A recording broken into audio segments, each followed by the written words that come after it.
네, 여러분 반갑습니다. 네, 이렇게 우리 젊은 청년분들과 함께 예배를 할 수 있어서 너무나 뜻깊게 생각을 합니다. 오늘 이 말씀을 통해서 우리의 정체성이 무엇인지, 그리고 그렇다면 우리가 어떻게 살아가야 하는지 함께 살펴보는 그런 시간이 되었으면 좋겠습니다. 먼저 한번 첫 번째 한번 따라 한번 해보실까요? 우리는 하나님 나라의 말씀을 전하는 서기관입니다. 여러분, 이 심오한 이 문장을 잘 이해하기 위해서는 이 마태복음의 구조를 제가 좀 설명을 드려야 하는데요. 우리가 읽은 이 마태복음은 참 독특한 구조를 가지고 있습니다. 예수님의 행적과 예수님의 설교로 나누어져 있는데, 여기서 행적이라는 말이 조금 어렵죠. 예수님께서 누구를 만나고 가서 기적을 베푸시고 그리고 어디를 돌아다니시고 하는 그 모든 내용을 행적이라고 합니다. 행적 다음에 몇 장이 나오겠죠. 그 다음 뒤에는 몇 장은 설교가 나오고요. 그 몇 장이 끝나면 또 예수님의 행적이 나오고요. 그 다음에 또 설교가 나오고, 이렇게 징검다리 형식으로 행적, 설교 이렇게 1장에서 28장까지 구성이 되어져 있습니다. 자, 그런데 여기서 끝이 아니라 이 마태가 마태복음을 기록했을 때에 또 어떠한 구조를 가지고 했냐면, 행적으로 시작해서 항적으로 마치잖아요. 그게 연결이 되어져 있어요. 그러면 한 칸 땡겨서 설교와 또 뒤에서 한 칸 땡겨서 그 설교가 연결이 되어져 있어요. 그러면 또 앞에 행적과 또 한 칸 땡겨서 그 행적이 또 연결이 되어져 있어요. 예를 들어서 마태복음 1장에서 4장까지의 행적은 예수님께서 태어나신 이야기가 등장하죠. 그리고 마태복음 26장에서 28장까지의 행적은 예수님께서 십자가에 달려 돌아가시고 죽으시고 다시 하늘로 올라가시는 장면이 나옵니다. 예수님의 탄생과 하늘로 올라가시는 게 내용이 이렇게 탁 연결이 됩니다. 그럼 한 칸 땡겨서 마태복음 5장에서 7장까지의 내용은 산상수훈이라는 설교를 하십니다. 산에 올라가서 설교를 하시거든요. 심령이 가난한 자는, 여러분 한 번쯤은 들어보셨죠? 네, 찬양도 있잖아요. 그 설교를 하시는데, 그럼 또 뒤에서 땡겨와서 26장에서 27장까지의 내용이죠. 23장에서 25장까지의 내용은 예수님의 그 종말에 대한 설교를 하시고요. 그다음에 또 앞에서 또 땡겨오면 예수님의 행적은 8장에서 9장까지는 예수님의 이적, 뒤에서 또 땡겨온 행적은 예수님께서 초대받으시는 것, 그 다음에 또 땡겨서 이제 설교할 차례죠. 예수님의 성교에 대한 설교를 하시고, 또 뒤에서 한 칸 또 땡겨오면 교회에 대한 설교를 하세요. 그러면 이제 중간에 딱 짝지 없이 혼자 남는 장이 하나가 있는데, 그게 몇 장일까요, 여러분? 13장. 역시 여러분들 눈치가 빠르시네요. 13장이에요. 13장의 내용이 유일하게 짝지 없이, 구조가 되게 독특하잖아요. 마치 우리가 항공샷을 딱 찍으면 등고선으로 딱 이어져 있는데 유일하게 산봉우리만 짝지 없이 우드컨이 남아있는 것과 똑같아요. 13장이 이처럼 아주 두드러지게, 아주 중요하게 위치가 헤어졌다야, 요거를 하나 여러분 이 개념을 탑재를 하시고요. 그 다음에 또 중요한 것은 모든 성경책은 주제가 있습니다. 여러분 성경책 많이 읽으시죠? 빌립보서는 기쁨의 서신, 요한일서 사랑의 서신, 다 이래 그 주제들이 다 있습니다. 근데 마태복음은 어떤 주제냐면 왕으로 오신 예수님이라는 것이 주제예요. 자, 그러면 이 왕으로 오신 예수님이 왜 중요하느냐? 사실 마태가 이 마태복음을 기록할 때에 이 수신자가 누구였냐면 이스라엘 사람들이었어요. 근데 여러분 아시다시피 이스라엘 사람들은 지금 오늘날 2026년도도 메시아를, 예수님을 아직 안 온 줄 착각하고 기다리고 있습니다. 그 이스라엘에게 마태가 2000년 전에, 아니야, 너희들이 기다리고 있던 예수님이 오셨어, 그거를 증명해주는 책이 마태복음이에요. 왕으로 오신 예수님. 이스라엘 사람들이 가장 중요하게 여겼던 것이 혈통, 족보예요. 근본이 있는 민족이거든요. 그래서 여러분 나중에 집에 가셔서 마태복음 1장을 한번 읽어보세요. 족보로 시작합니다. 예수님의 족보 14대. 근데 그 족보가 그냥 족보가 아니에요. 1장 1절 어떻게 시작하느냐? 아브라함과 다윗의 자손 예수 그리스도의 세계라, 계보라, 이렇게 시작해요. 아브라함은 이스라엘 백성들에게 있어서 자기들의 영적인 선조죠. 그리고 다윗은 어느 나라 왕이에요? 이스라엘의 왕이죠. 그렇기 때문에 이 사람들에게 있어서는 아브라함의 자손이면서 이스라엘의 왕이었던 자의 후손이 예수님이다라는 것은 그들이 기다렸던 메시아다라는 거예요. 그거를 마태가 이들에게 얘기를 해주고 싶었어요. 그러한 어떤 맥락 가운데에 마태복음 13장이 도드라지게 팍 이렇게 중요하게 위치해 있다라는 거예요. 이게 무슨 말이냐? 자, 그러면 여러분 이 마태복음 13장의 주제도 여러분 궁금하지 않습니까? 왕으로 오신 예수님이 마태복음 전체의 주제라고 하면 마태복음 13장의 주제는 하나님 나라에 대한 것이 주제입니다. 여러분 여기 보시죠. 이번에 3인 3색 이 캐치프레이즈하고도 연관이 되어지고 이제 올해 이제 교회의 캐치프레이즈하고 연관있는데 담대히 무엇을 전파하라고 되어져 있죠? 하나님 나라. 마태복음 13장에 등장하는 내용이 바로 하나님의 나라예요. 하나님의 나라와 왕으로 오신 예수님 간에 어떤 관계가 있느냐? 그 하나님의 나라의 왕이 누구라는 말이에요? 예수님이라는 말이에요. 그러면 이 마태복음 13장이 얘기하는 하나님의 나라와 마태복음의 주제인 예수님이 왕이라는 것이 오늘날 살아가는 저와 여러분들에게 어떠한 연관이 있을까요? 연관이 있죠. 우리는 하나님 나라에 포함되어져 있는 백성이라는 거예요. 그게 너무나도 중요한 개념으로 우리들에게 자리매김하고 있다는 거예요. 여러분들이 지금 학교를 다니시는 분들 학교를 다니시고 직장생활 하시는 분은 직장생활을 하고 여러분 가정에서 그리고 교회에서 그 모든 영역들은 하나님의 통치에 있고 그곳은 예수 그리스도가 왕되심을 선포해야 한다는 곳입니다. 믿습니까? 이걸 우리가 인정을 하지 않고서는 오늘 이 설교를 우리가 논할 수가 없어요. 이거를 우리가 기억을 해야 된다라는 것이죠. 자, 그런데 여러분 예수님께서 아주 중요한 하나님의 나라며 여러 가지 것들을 설명하셨을 때에 예수님이 즐겨 쓰셨던 방법이 있습니다. 중요한 것을 설명하셨을 때에 예수님의 방법은 비유를 들어서 설명을 하셨어요. 비유. 성경 말씀을 읽다가 여러분들이 비유가 등장하잖아요. 그러면 요거 중요한 내용이구나 이렇게 생각을 하시면 됩니다. 그 비유가 어떤 기능을 하느냐면 두 가지 기능이 있습니다. 첫 번째, 하나님의 나라의 백성들에게는 비밀스럽게 알리고자 하는 기능이 있고요. 하나님 나라 외에 하나님의 대적 세력들, 성경에 흔히들 등장하는 서기관들, 바리새인과 그다음에 율법사들 뭐 이런 사람들 좀 나쁘게 등장하지 않습니까? 그러한 어둠의 세력들은 하나님의 말씀의 비밀을 이해를 하지 못해야 돼요. 숨기는 기능이 있다라는 거죠. 드러내는 것과 숨기는 기능이 함께 공존을 해요.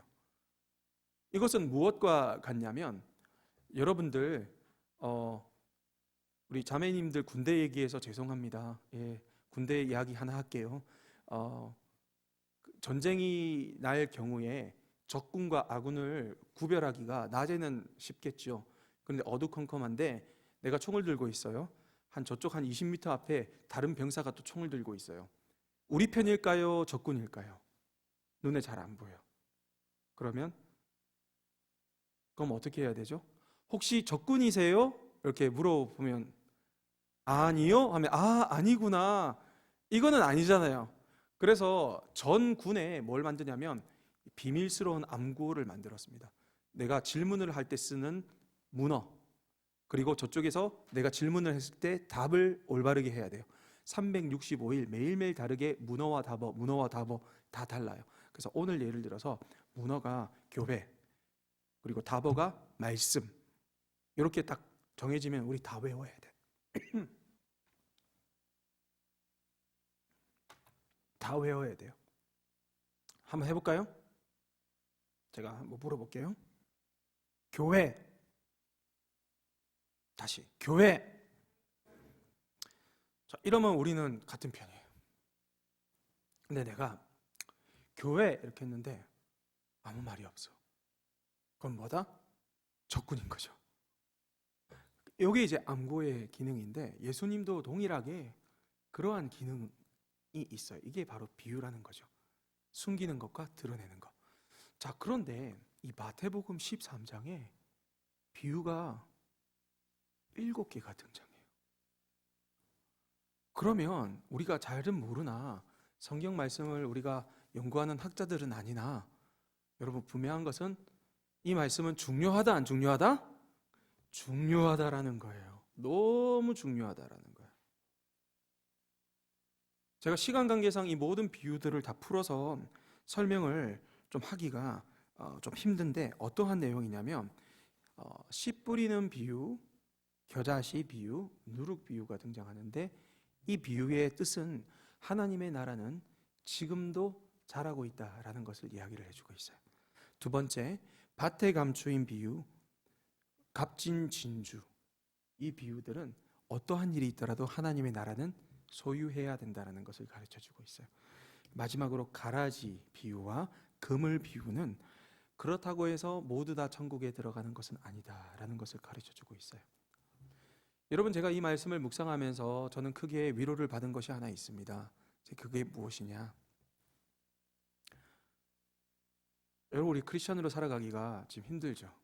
너무나 많은 도전거리가 있고 때로는 핍박도 받고 예수님을 믿는다라는 것을 드러내기가 힘들고 때로는 식당에서 우리가 대놓고 기도하기가 또 머쓱할 만한 눈치가 보여지는 그러한 시대를, 희한한 시대를 살아가고 있습니다. 또 댓글도 보면 기독교에 대해서 안 좋게 쓰는 댓글도 많이 있고. 그런데 여러분, 그렇다고 해서 하나님의 나라가 망할까요? 아니요. 오늘 이 본문에 의하면 씨 뿌리는 비유, 겨자씨 비유, 누룩 비유에 의하면 하나님의 나라는 지금도 자라고 있다. 누가 자라게 하느냐? 제가 자라게 하는 것도 아니고요, 여러분이 자라게 하는 것도 아니고요, 하나님이 자라게 하신다라는 거예요. 여러분 믿습니까? 겁내지 마세요. 여러분 절대 주눅들지 마세요. 어떠한 일이 있더라도, 하늘이 두 쪽이 나더라도 하나님은 하나님의 나라를 지키실 것이고 견고하게 할 것이고 하나님은 하나님의 나라를 자라게 하실 것입니다. 믿습니까? 이것만큼 우리들에게 소망이 되는 것은 없습니다. 제가 여러분 지금까지 설명한 내용이 마태복음 13장 1절에서 50절까지 내용을 제가 유튜브 쇼츠처럼 아주 요약을 해서 지금 말씀을 드린 내용입니다. 그리고 난 다음에 예수님께서 오늘 본문 말씀을 하고 있습니다. 내가 너희들에게 방금 이 7가지 비유를 들어서 설명했는데 다 이해를 하겠니? 그러자 제자들이 그러하오이다 라고 대답을 하고 있습니다. 오케이, 개념 정리가 됐구나. 그러면 레벨 2, 내가 너희들에게 시모 학습을 하도록 하마 하면서 예수님께서 오늘 읽었던 51절과 52절 말씀을 하고 있습니다. 그러므로 라고 시작을 하고 있죠. 자, 여러분, 그런 의미에서 오늘 우리 읽었던 52절 말씀을 다 함께 읽어보도록 하겠습니다. 혹시 스크린에 띄워주시면 52절을 우리 다 함께 읽어보도록 하겠습니다. 시작.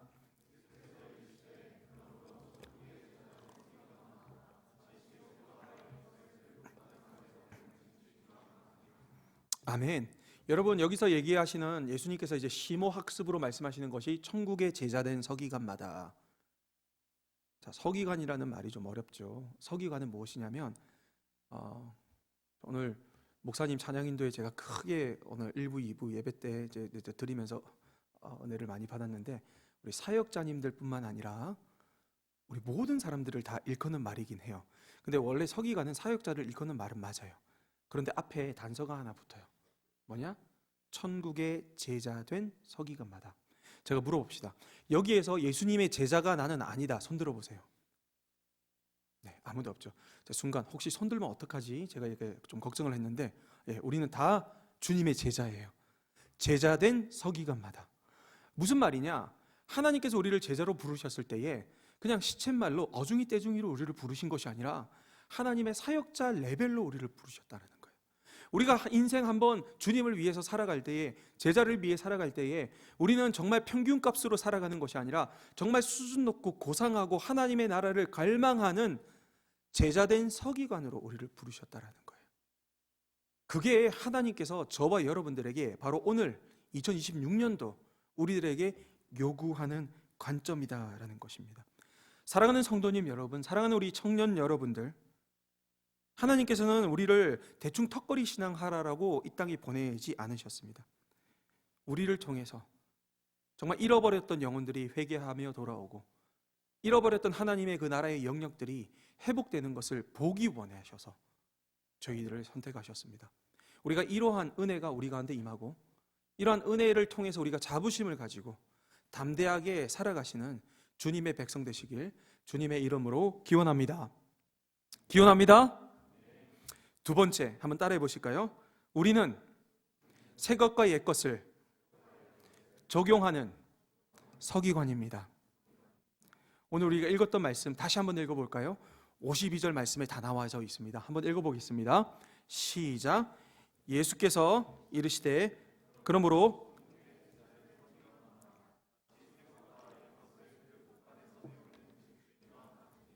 아멘.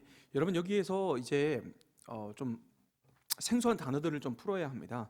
먼저 곡간이라는 단어가 보이시죠? 저기에 곡간. 곡간이라는 말이 원어로서는 테오사우론이라고 되어져 있는데 이게 보화라는 뜻이에요. 보물이라는 뜻이에요. 값진 보화 할 때 등장하는 그 똑같은 단어거든요. 근데 이게 궁극적으로 누구를 지칭하느냐? 예수님을 지칭해요. 그래서 그걸 대입하면 이렇게 됩니다. 천국의 제자된 서기관마다 새 것과 옛 것을 예수님으로부터 내어오는 집주인과 같아. 자, 그러면 또 풀어야 될 또 내용들이 있는데 새 것과 옛 것이 무엇일까요? 예수님으로부터 새 것과 옛 것을 끄집어 온다는 게 무슨 말이지? 자, 옛 것이 무엇이냐? 성경 말씀에 수많은 원리들을 얘기를 하고 있어요. 성경에 나오는 그 원리들을 예수님으로부터 곡간으로부터 내어오는 것을 의미를 해요. 그럼 새 것은 무엇이냐? 새 것은 적용하는 것을 얘기를 하는 거예요. 이 땅 가운데 21세기 가운데 우리가 살아가면서 하나님의 그 말씀의 그 원리와 원칙을 우리가 그것으로 그냥 엔조이하고 그것으로 만족하는 것이 아니라 새 것, 즉 적용하며 살아가야 한다라는 것을 이야기를 하고 있습니다. 여러분 이게 우리들에게 시사하는 것이 너무나 중요한 것을 가르치고 있습니다. 여러분 우리가 한국 교회가 신앙의 화석화가 되는 이유가 바로 저는 여기에 있다 생각을 해요. 새 것과 옛 것의 원리. 우리는 하나님의 말씀 듣는 거 되게 좋아요. 유튜브만 보시면 정말 네로라 하는 그 목사님들의 설교를 우리가 늘 들을 수가 있습니다. 우리 어르신들, 우리 어머니 아버지 세대 때에 그분들은 유튜브가 없었을 시절 때에 하나님의 말씀에 생소했던 그때는 신앙이 더 안 좋아야 되잖아요. 근데 웬걸요? 그분들은 하나님의 말씀을 붙잡고 씨름했을 뿐만 아니라 그들의 삶 가운데 적용하며 살았다라는 것이죠. 어떻게? 예수님으로부터. 지금 우리들에게 필요한 것도 여러분들 우리가 이것입니다. 우리가 하나님의 말씀을 듣고 은혜 받고 그것으로 끝나는 것이 아니라 적용하며 여러분들의 어떤 친구 관계에 있어서 그리고 학교 생활에 있어서 여러 영역에 있어서 직장 생활에 있어서 말씀의 원리대로 적용하며 살아가야 한다라는 것이죠. 여러분 성경 말씀은 미주알 고주알 모든 것들을 다 기록한 책이 아니에요. 여러분 불신자 친구들 가운데 이런 질문 많이 하죠. 기독교는 사랑의 종교인데 왜 지옥을 만들었어요? 하나님이? 그리고 또 이런 말도 많이 하죠. 성경에 술, 담배 하라는 말 있니? 이런 말들 아마 많이 들어보셨을 거예요. 근데 성경은요 여러분 그 모든 것들을 미주알 고주알 다 얘기하는 책이 아니에요. 옛것, 원리를 기록하고 있는 책이거든요. 여러분 현실적으로 합리적으로 한번 생각을 해보세요. 제가 이 말씀 준비하면서 그때 한번 검색을 한번 해봤어요. 전 세계의 담배 브랜드 개수 하니까 460개가 나오더라고요. 그럼 예를 들어서 성경에서 오케이 담배 피지 말고 뭐 마약도 하지 말고 뭐도 하지 말고 뭐 미주알 고주알 다 했으면 예를 들어서 담배 피지 말고라고 나와 있으면 거기에다가 각주 해가지고 밑에 설명이 나와 있을 거잖아요. 담배 브랜드는 다음과 같아 460개 나열 쫙. 그럼 이게 2020년도 기준이면 그 다음에 2021년도 판 성경에서는 그게 또 업데이트가 되어지고 그러면 그것뿐만이겠습니까? 마약류도 나와야 되고 다양한 어떤 나쁜 것들이 많이 나와야 되잖아요. 자 그러면 2000년 전에 성경이 기록되었을 때에 그때 시대 때에 나빴던 것들의 어떤 내용의 열거 그리고 2026년도에 업데이트가 2026번 된 상황 가운데 업데이트 되어진 그 영역들을 전부 다 누적을 시켜서 성경책이 기록이 되었다 하면 땅에서 천장을 뚫고 나갈 만큼 성경책이 두꺼워질 겁니다. 그러면 여러분들 우리가 천국 갈 때 성경 1독도 못 해보고 다 천국 가는 거예요. 우리가. 성경책은 그렇게 기록된 것이 아니에요. 원리와 원칙들, 옛것이 기록되어져 있는 것이죠. 그런데 우리가 해야 될 일은 예수님으로부터 그 원리 원칙들을 가지고 오면서 예수님으로부터 새 것 역시 가지고 와야 돼요. 적용을 해야 된다라는 거예요. 삶 가운데 적용. 그렇지 않고서는 우리가 결코 건강한 청지기로서 건강한 하나님의 서기관으로서 살 수가 없다라는 거예요. 사랑하는 우리 청년 여러분들, 주님께서는 오늘날 우리들에게 요구를 하십니다. 새 것과 옛 것을 주님으로부터 내어오는 것을요. 우리들에게 이러한 의지와 이러한 노력과 이러한 마음가짐이 있어서 정말 하나님을 기쁘시게 해드리는 주님의 참된 서기관들 되시길 주님의 이름으로 기원합니다. 마지막입니다. 한번 따라해 보실까요? 우리는 말씀에 결단하며 반응하는 서기관입니다. 자, 그러면 여러분, 우리가 서기관으로서 어떻게 살아가야 하느냐? 네, 방금 우리가 고백했듯이 결단하면서 살아가야 해요. 저는 여러분 앞에 참 뼈아픈 경험을 제가 앞전 시간에도 좀 나누었지만 2016년도를 잊을 수가 없습니다. 코로나 전에 외국인 학생들을 데리고 남산동 일대에 가서 하나님의 말씀을 또 전하고 또 타종교 탐방의 일환으로 이슬람 사원에 방문을 했습니다. 남산동에 이슬람 사원이 있습니다. 거기 가시면 되게 이국적이에요. 이국적이고 거기 뭐 할랄 음식점도 많이 있고 되게 좀 특이한 곳이에요. 거기에 들어갔더니 기도하는 데가 있고 이슬람 사원에 손 씻는 데 그 사람들은 이제 기도하기 전에 손 씻거든요. 5번 기도하는데 거기에 딱 들어가니까 그 건물의 종교 지도자, 교회로 따지면 담임 목사님 격의 사람이 있던데 임맘이라고 합니다. 사우디아라비아 사람인 줄 알았어요. 파송받은 사우디 이슬람 선교사. 근데 한국 사람이었어요. 부산 사투리 쓰는 경상도 사나이였어요. 특이하죠. 제가 물어봤어요. 선생님은 어떻게 하시다가 이쪽 세계에 발을 담그게 되셨습니까? 그 대답이 우리나라가 IMF가 와서 되게 힘들 때에 인생의 모든 것들을 내려놓고 모든 것을 포기하는 마음으로 남산동 일대에 배회하다 이슬람 사원에 들어오게 되었는데 거기에 있는 사람들이 나를 보듬어줬고 나를 보살펴줬고 일으켜 세워줬고 나는 회복이 되어 평생 알라를 위해 헌신하기로 했습니다. 와, 너무 뼈 아프더라고요. 그 다음 말이 더 뼈 아픕니다. 만약에 제가 교회에 들어갔다라고 하면 아마 목사님이 되었지 않았을까요? 제가 그날 하나님 앞에 얼마나 많은 회개를 한지 모릅니다. 그날 밤에 하나님 앞에 제가 어떤 회개를 했냐면, 하나님, 지금도 이 시간에는 거리를 배회하며 자포자기하는 마음으로 지푸라기라도 잡는 심령으로 정말 살려달라고 애원하는 그런 영혼들이 많이 있는데, 나의 그 알량한 자존심 때문에, 내가 말씀을 전해서 거절당할 때 느끼는 그 자존심의 스크래치 때문에 내가 하나님의 말씀을 전하지 못하고 복음 증거를 하지 못했던 나의 마음을 주님 용서하여 주시옵소서. 만약에 그가 나를 만났다라고 한다면, 만약에 그가 여러분들을 만났다라고 한다면, 만약에 그가 장든 중앙교회에 지금 이 순간에 들어왔다라고 하면 위대한 사역자가 되지 않았을까요?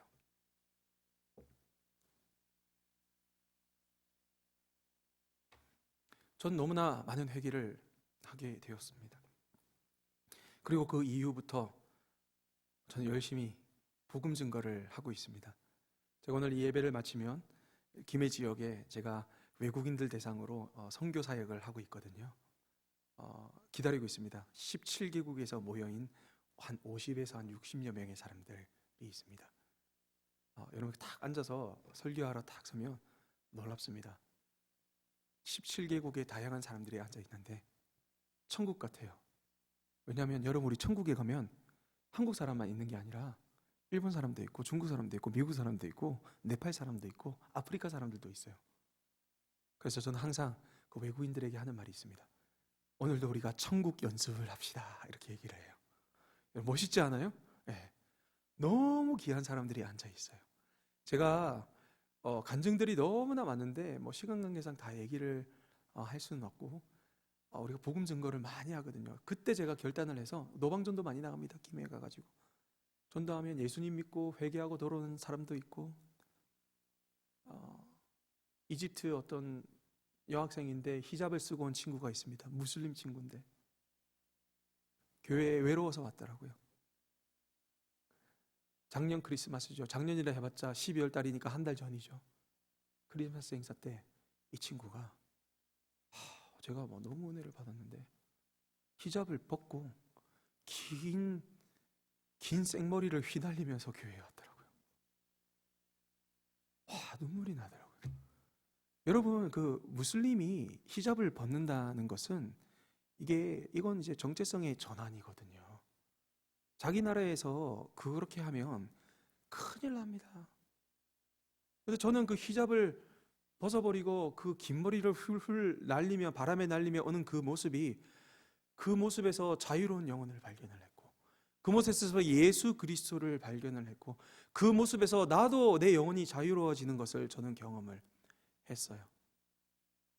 여러분, 이러한 일들이 일어나더라고요. 언제? 결단을 하고 순종을 하니까. 하나님의 나라는 하나님께서 자라게 하시는데 내가 자라게 하는 것은 아니에요. 우리에게 필요한 것은 무엇이냐? 우리는 그저 그 신실하신 하나님의 약속을 붙잡고 결단하며 믿음으로 한 걸음을 내디딜 때에 그때의 놀라운 역사가 일어나는 거예요. 사랑하는 청년 여러분들 5분 거리에 부산대가 있습니다.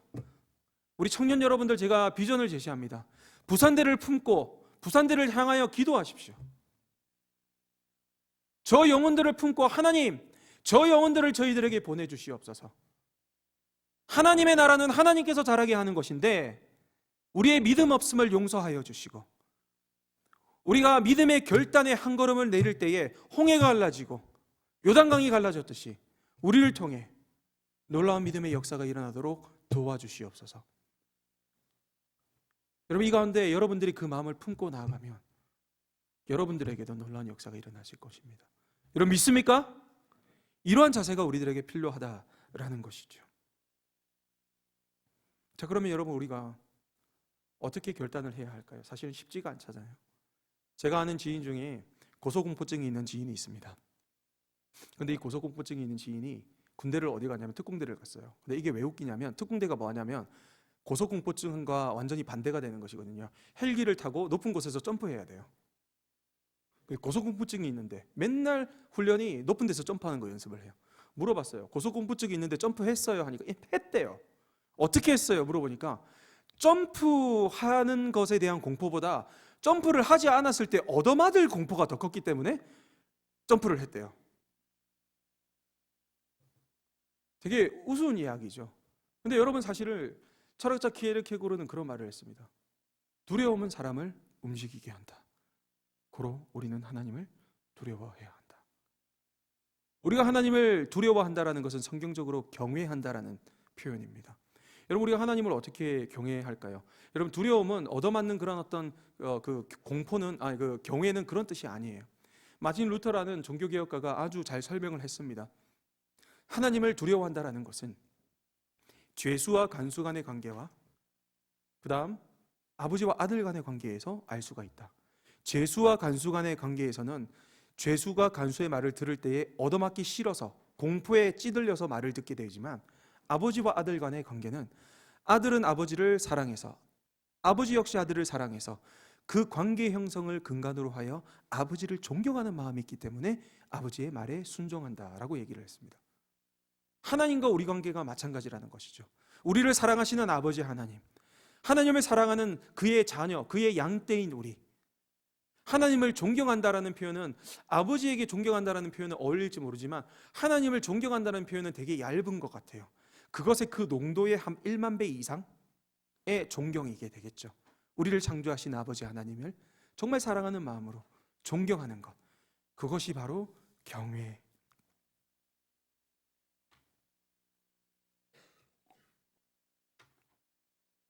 오늘 말씀의 결론을 내리고자 합니다. 오늘 말씀을 통해서 우리가 몇 가지 내용들을 살펴봤습니다. 먼저 우리는 하나님 나라의 서기관이다라는 것을 살펴봤고요. 그리고 두 번째, 하나님 나라의 서기관으로서 새 것과 옛 것, 즉 하나님의 말씀을 엔조이하고 그것을 즐거워하는 영역뿐만 아니라 그 원리를 토대로 적용하며 살아가는 것까지 이야기를 했습니다. 그런데 우리가 이것을 잘하기 위해서 무엇이 필요한가요? 하나님을 경외할 때에, 그게 바로 결단이라고 했죠. 우리가 하나님을 두려워할 때에 그때에야 비로소 우리가 결단을 할 수 있다라고 얘기를 드렸습니다. 결단을 위한, 경외를 하기 위한 아주 쉬운 실천 사항은 바로 여러분들이 어떤 것에서 출발을 하면 제일 좋냐? 예배 생활부터 시작을 할 수 있습니다. 왜냐하면요, 하나님은 예배를 받기 원하십니다. 우리를 창조하신 목적이 예배를 위한 것이 목적이에요. 그렇기 때문에 1번 하나님을 경외하는 A, B, C 중에 A는 우리가 먼저 하나님의 신실한 예배자가 되어야 됩니다. 두 번째 실천사항, 하나님을 경외할 때 자연스럽게 일어나는 결단사항은 그러므로 우리가 하나님을 알지 못하는 자들에게 복음을 전하는 것이에요. 왜? 하나님 예배 받고 싶어 하잖아요. 우리들 예배뿐만 아니라 여러분들 친구의 예배를 받고 싶어 하세요. 하나님을 알지 못하는 자들의 예배를 궁극적으로 받길 원하세요. 그게 하나님의 목표거든요. 그렇기 때문에 저는 여러분, 제가 선교학을 전공을 했지만 선교는 하루빨리 없어져야 하는 것이라고 생각합니다. 되게 이상한 말 같죠? 이게 무슨 말이냐? 우리가 복음을 증거해서 더 이상 불신자가 없는 그날, 모든 민족과 열방이 손에 손을 잡고 살아계신 하나님을 예배하는 그날, 더 이상 선교가 필요 없는 그날, 생각만 해도 여러분 가슴 뛰지 않습니까? 그것을 위해 우리가 부름을 받았다는 것이죠. 그러므로 우리가 신실한 예배자가 되어 복음을 알지 못하는 자들에게 전도를 하고 복음을 제시하고 선교를 하여 그들 또한 하나님을 경외하게 되는 그날을 우리가 꿈꿔야 한다라는 것이죠. 사랑하는 성도님 여러분, 사랑하는 우리 청년 여러분들, 이러한 마음이 여러분들에게 자리매김되었으면 좋겠습니다.